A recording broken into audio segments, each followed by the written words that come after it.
Berceau de puce, iPhone as a Service, prudent comme un sioux, le port de l'angoisse, rayonnante Rihanna, lundi 13 février 2023, Gilles Lounès, Benjamin Vincent, la quotidienne iWeek, épisode 329. Bonjour à tous.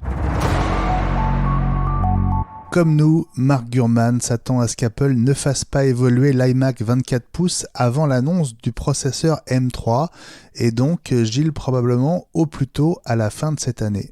Oui, on va avoir des marches, un petit peu comme c'est une tactique de course en athlétisme, c'est-à-dire que tu laisses ton adversaire te remonter un petit peu, il donne son effort et puis paf, quand il croit t'avoir rattrapé, tu lui remets quelques longueurs dans la vue et puis ça lui tape le moral. Ça m'a l'air à peu près le type de technique qui a été retenu par Apple. Enfin, c'est comme ça que j'interprète.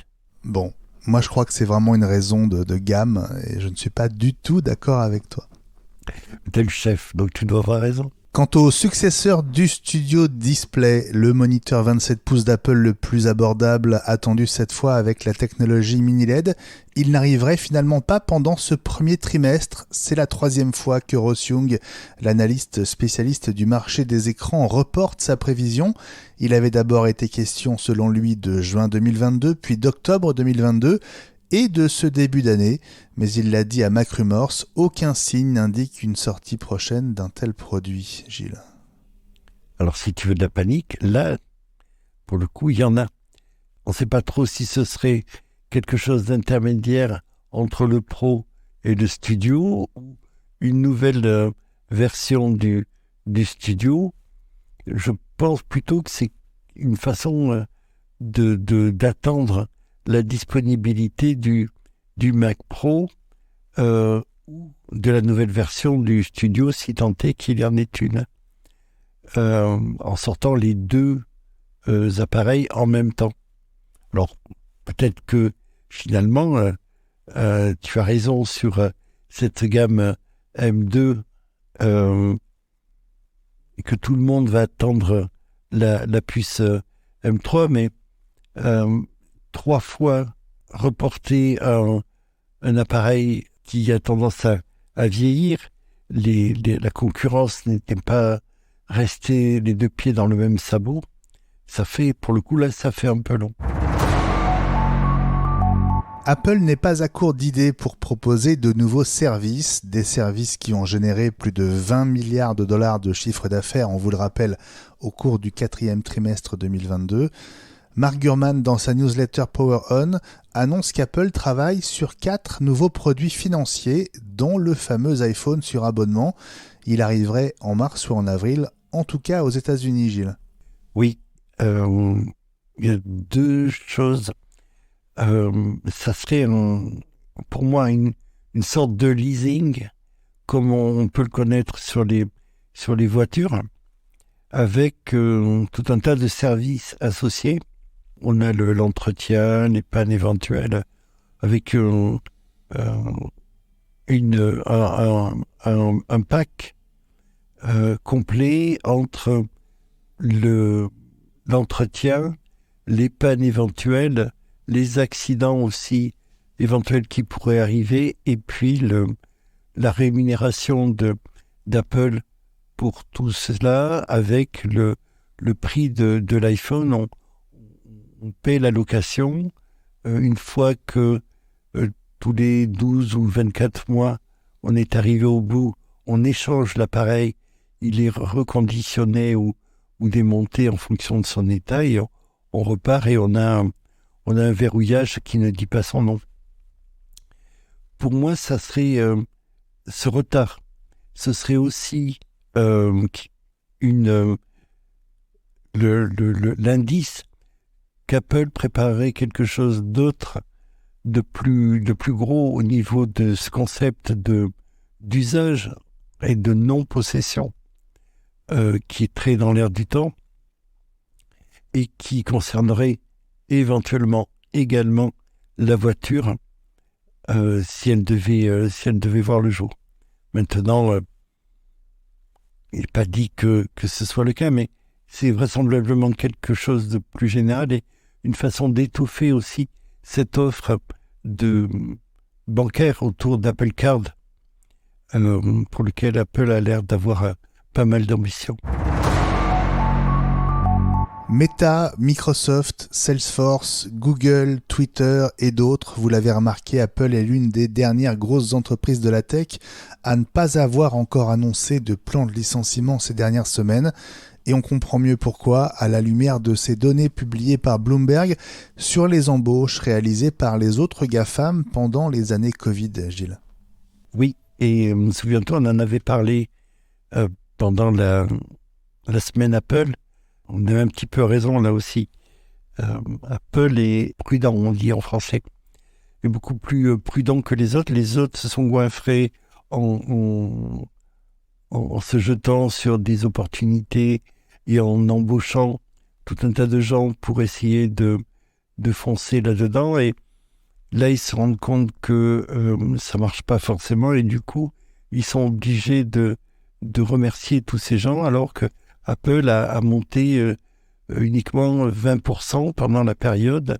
Sa masse salariale, en tout cas, ses nouvelles embauches. Et du coup, ils ont levé le pied sur les embauches en attendant de voir venir, tout en augmentant au trimestre dernier sa recherche et développement. Tandis que les autres abandonnaient des pans entiers de ce qu'ils croyaient être le nouvel Eldorado. Et là, on a des mises à... Comment dire, des renvois de personnel. C'est la pratique aux États-Unis et singulièrement dans la tech, mais ça a coûté cher à Boeing qui a fait ça à 2 ou 3 reprises et les gens ont fini par partir et ne plus revenir. Et une bonne partie des ennuis actuels de Boeing en termes de qualité sont dus à ce genre de pratique. Et donc, on dit beaucoup de mal d'Apple, de sa façon de gérer en interne et qu'on n'est plus sur une société aussi inclusive et bienveillante qu'elle a pu l'être. On voit que, en tout cas, c'est davantage le cas que ses concurrents. Et je pense que c'est bien. Et pour fixer les idées entre 2020 et 2022, Alphabet, la maison mère de Google, a augmenté ses effectifs de 60% et dans le cas d'Amazon, ils ont presque doublé, ainsi que chez Salesforce. On avait déjà vu un iPhone Lightning transformé en iPhone USB-C. Voilà maintenant l'iPhone Twin Port avec côte à côte un port Lightning et un port USB-C. Et les deux fonctionnent. Ils fonctionnent même en même temps, ce qui permettrait par exemple de brancher un casque sur l'un et un chargeur sur l'autre. Non, sérieusement, au-delà de la prouesse technique réalisée par cet ingénieur Gilles, on a sur cette vidéo YouTube l'incarnation de notre pire cauchemar, non ? Oui, c'est... on parle de suppression de tous les ports et ce monsieur s'est fait plaisir, s'est fait un peu de publicité et a mis 2 ports en parallèle. Alors, c'est de l'iPhone 12 mini, mais est-ce que c'est pour faire des tests sur ce que Apple va proposer apparemment en USB-C? Ça devrait être du même niveau que ce que propose le Lightning actuel en termes de vitesse. C'est ce que dit la rumeur. Sérieusement, j'en sais rien, mais bon, c'est vraiment un délire d'ingénieur. On avait coutume de dire que si on laissait faire les ingénieurs en termes d'ergonomie, on avait une fonction, un bouton. Là, c'est un peu pousser le concept jusqu'à l'extrême, sans compter qu'il n'y a pas intérêt à avoir de la pluie ou encore moins le laisser tomber dans les toilettes comme ça arrive, parce que là, l'iPhone est noyé et c'est fini.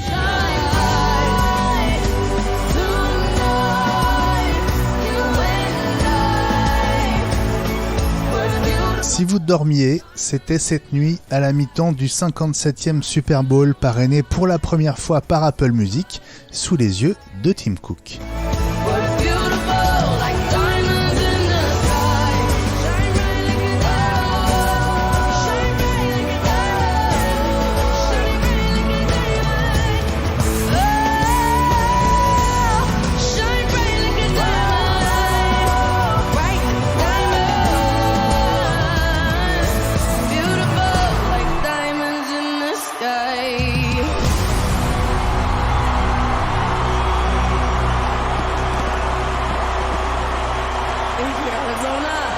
Voilà, vous avez reconnu Rihanna, première apparition sur une scène depuis plusieurs années, entourée par plus de 200 danseurs sur des plateformes suspendues à altitude variable au-dessus du stade.